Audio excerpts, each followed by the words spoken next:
got out for a early morning hike, and it's a beautiful morning. You gotta get out early to beat the heat, eh? Gotta get out early to beat the heat. And I'm in this pretty steep, I'm in a pretty steep canyon here, so it's significantly cooler down in here. Working my way up. Working my way up the hill here, so it's a pretty rugged go. This is how you get your feet, or get your legs in sheep shape here, right here, doing this.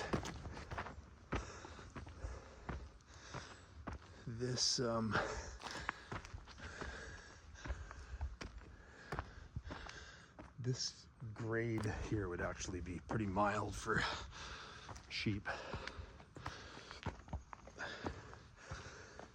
Yeah,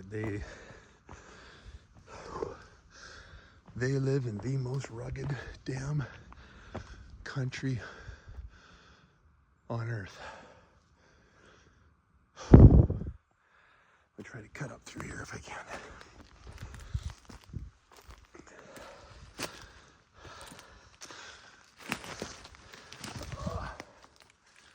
Ooh. Can I or can I not? Probably not. It's pretty steep.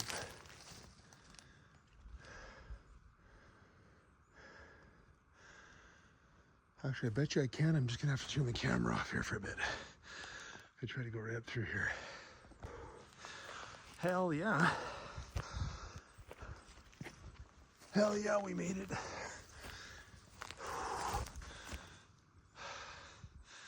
Think it's rugged? Yeah, it's rugged.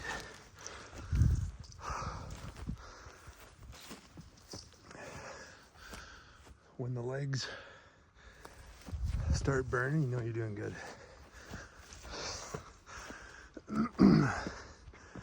What a beautiful spot, holy cow.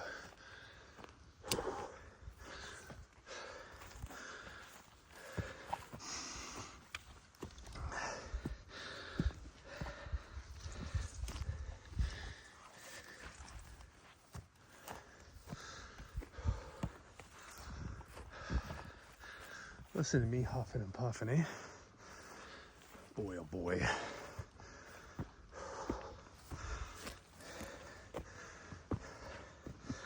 Feeling pretty good. The only thing that's slightly hurting is my left knee. Beautiful. What a view. Yeah, the only thing giving me a little bit of grief is my left knee, but whatever. No pain, no gain. That's what I always say.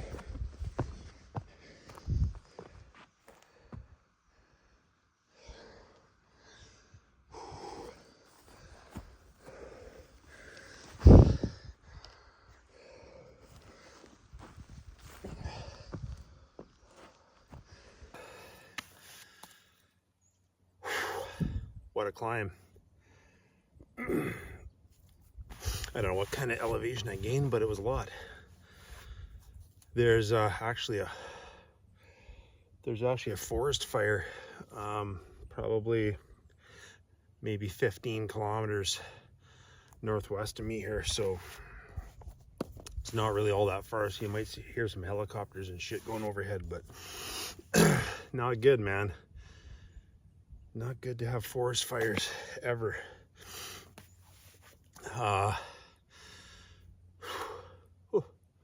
Catch my breath. Keep an eye on my back for me, would you? You never know what's gonna sneak up on me. Cougar, bear.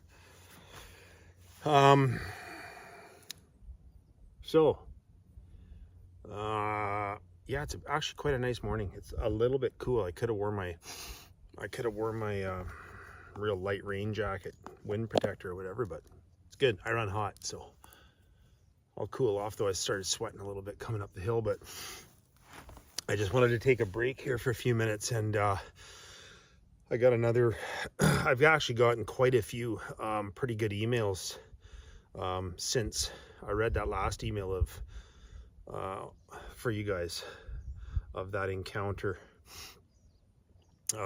in central BC. I've gotten probably another 12 or 15 emails from different people, and there's one that really, wow, there's one that really caught my attention. Well, they all have caught my attention, but one in particular was pretty damn interesting. So I thought I'd take 10 minutes or whatever it takes and read it to you guys. So I'll do that now while there's no bugs. Why, you ask? Because I hate bugs. Anyways, I'll put my eyeballs on. These are tinted eyeballs so I can see. And read you this email, man. This was really really something else.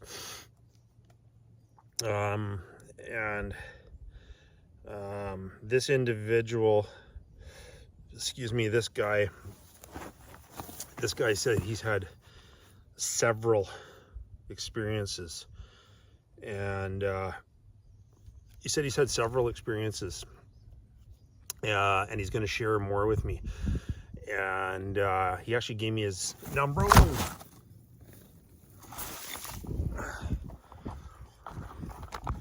Geez, what'd y'all think of that? Drop in, hey? Nice of y'all to drop in for a visit. Hang on a sec, I gotta fix this camera up. Sorry about that, must have been a gust of wind. Anyways, this gentleman, he's an older man now, but he spent like over 40 years of his life trapping as a fur trapper up in the Yukon territories of Canada. So wild. I'd love to sit and have a coffee with this guy and hear some of his other stories. But anyways, he's been kind enough to share the one story with us. So I'm going to read this one to you. And yes, once again, I did talk to Steve. Steve's like, share it. So I don't expect Steve wants more emails in his inbox. But anyways, I'm going to share this with you guys. Okay. So here we go. Darren, I want to start by telling you how much I enjoy your videos on YouTube.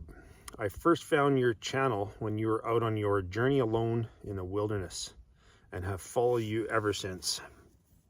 So that was about, I don't know, 8-9 months ago.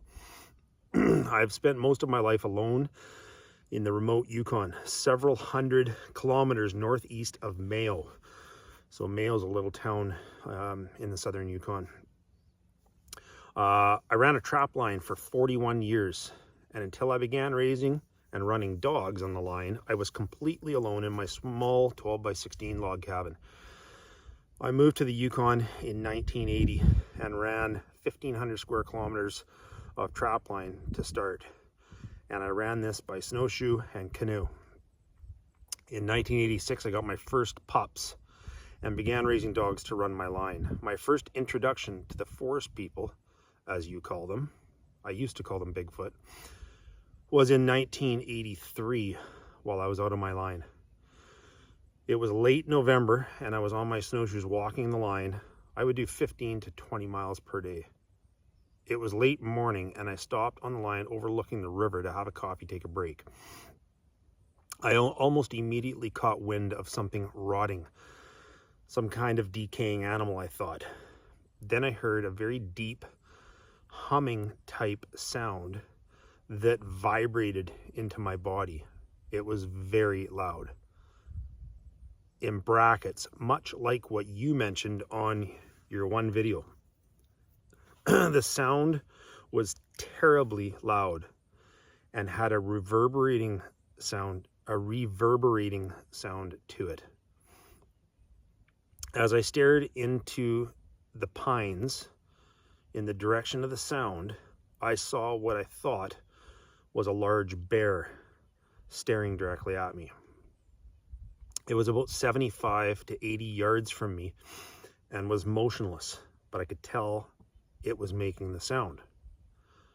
I was certain that all bears were denned by then, denned up, hibernating. But,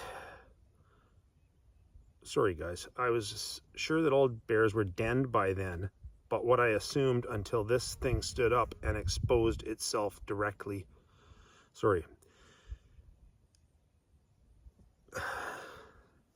I was certain that all bears were denned by then, but bear was what I assumed until this thing stood up and exposed itself entirely to me. This was one of them, approximately 8 feet tall, 4 feet across at the shoulders, dark brownish black hair, and more or less a human-like face. This thing was absolutely massive, and within seconds of standing up, it made several sounds like a bear snapping its jaw.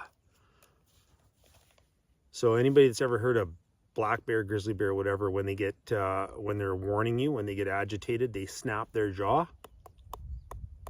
I can't do it very good, but that's what they do. Very loud, real distinct sound.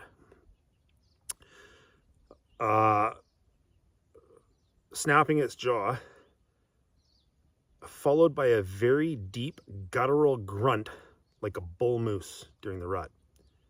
It then spun away from me and ran like nothing I've ever seen before. It was so fast, faster than a lynx on chase. Lynx are really fast. Within a second or two, the being was gone out of sight, and I never heard another sound. A few minutes went by, and I walked over to where this thing stood and saw its footprints. The same as a human, but the right foot only had 4 toes. The small toe was missing. The left had 5, and the prints were 6 inches longer and roughly 4 inches wider than my size 11 snowpacks. Snowpacks are a boot. They're a winter boot. Size 11 snowpack's a big boot. As I followed the tracks, the strides were probably 8 to 10 feet between steps. It was incredible. The trapper in me took over, and I kept following the tracks until I stopped suddenly because of a nauseous feeling in my stomach, followed with butterflies in my stomach. My senses were incredible back then, and I always listened to my gut, as it saved my life more times than not. This time was no different. I felt that I should turn around, so I did right away. I made my way back to my line and carried on for the day, non-stop thinking of this being that I encountered. The next morning, when I stepped out of the cabin to get ready for the day, I noticed its footprints in front of my cabin. Same being, 4 toes on the right foot. This thing circled my cabin at 20 feet and then walked down my trail for 75 yards before going into the forest. I didn't follow this time. No shit. This being must have followed me all day and back to my cabin, or it knew I was there the entire time. It was 3 years later that I had my second encounter, and 8 years went by before my third encounter. I will share those with you another time, as I don't want to bother you too much. I'm sharing this with you because I know you have had experiences with these people as well, and I thought you would be interested. Damn rights I'm interested. I'm too old now to be on the line anymore, so I live in Yellowknife, but I remember the days I ran through the mountains as you do, young man. First person that's called me a young man in a long time. There aren't many like you and I anymore that go out and just belong with the wilderness and its inhabitants. I used to have a saying that I think is very fitting for you, Darren. In quotation, Many people can go to the wilderness and see what Mother Nature has to offer up, but very few can go to the wilderness and become part of it and feel it in their soul what Mother Nature has to offer up. End quotation. You are a man of the mountains. They are in your soul, and they make you the man you are. To truly be at home in such a harsh environment takes a special soul, and you, young man, are a very special soul. Keep doing the things that bring you happiness. You can always rely on the wilderness and Mother Nature to provide you with what you need to survive. Thanks for lighting a fire in an old man who thought the fire was out. I love the videos you make and the person you are. Talk again soon, Darren. Your friend, Martin. I just absolutely was drawn to that email, to Martin's encounter. I was drawn to that one. I mean, there's, like I say, I've got some other ones I will share another time, but I was drawn to that one because I hunt right in that area. Not right there, but very close to that area. And the Yukon is a absolute magical place to me, and I love it. And so, you know, it sounds like I'm going to get a hold of Martin. He actually left me his number to call him, and I'm going to do that one day because I would love to have a conversation with him, because he lived the life that you know, that I would love to live. I wouldn't want to be entirely alone like he was, because I've got my wife and my kids and whatnot. But what a magical, what a special life that he lived, trapping the Yukon for 41 years. Unbelievable. So Martin, my man, I hope you see this. God bless you. Phenomenal encounter.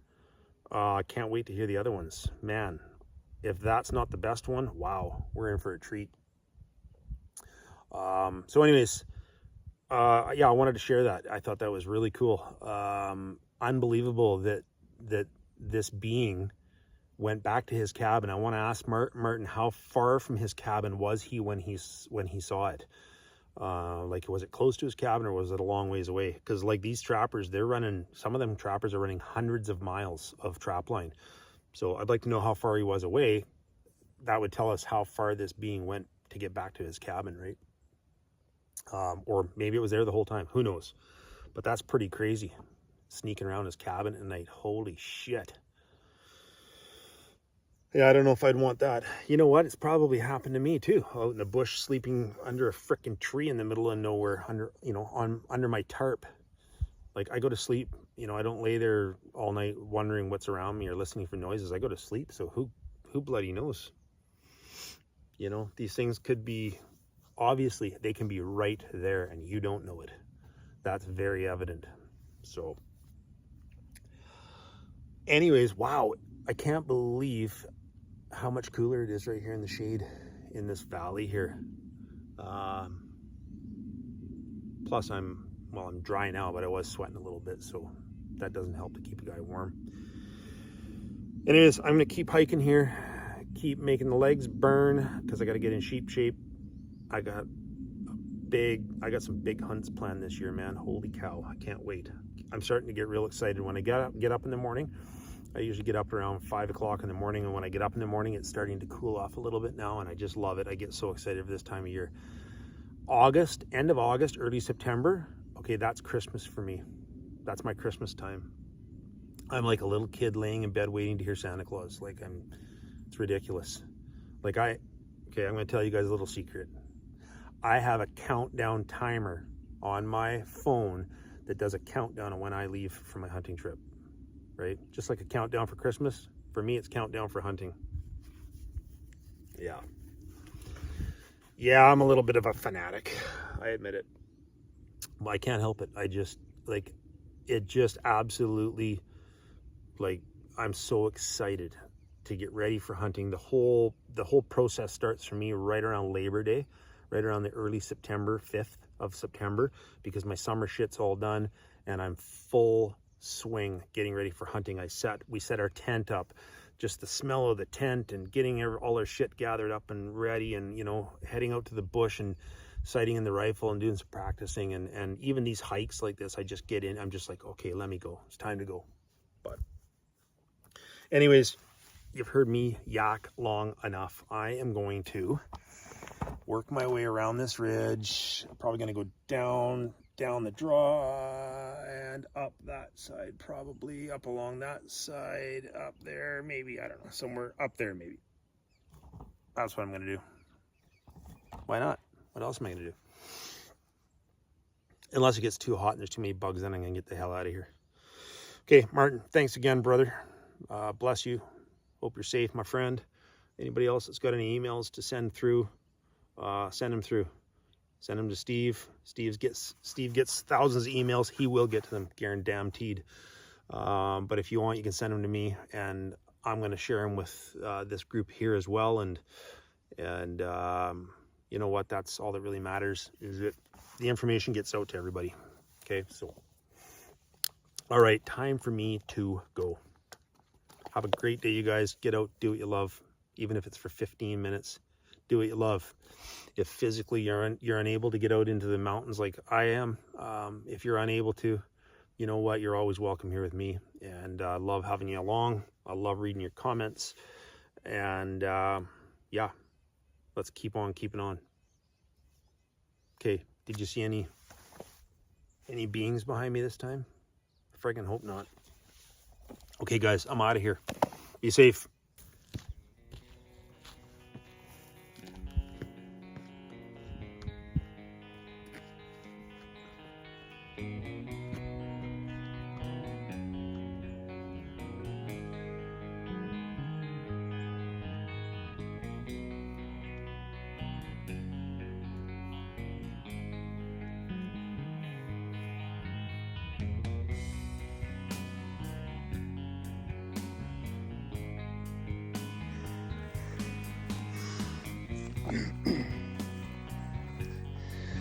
This is some rugged country here,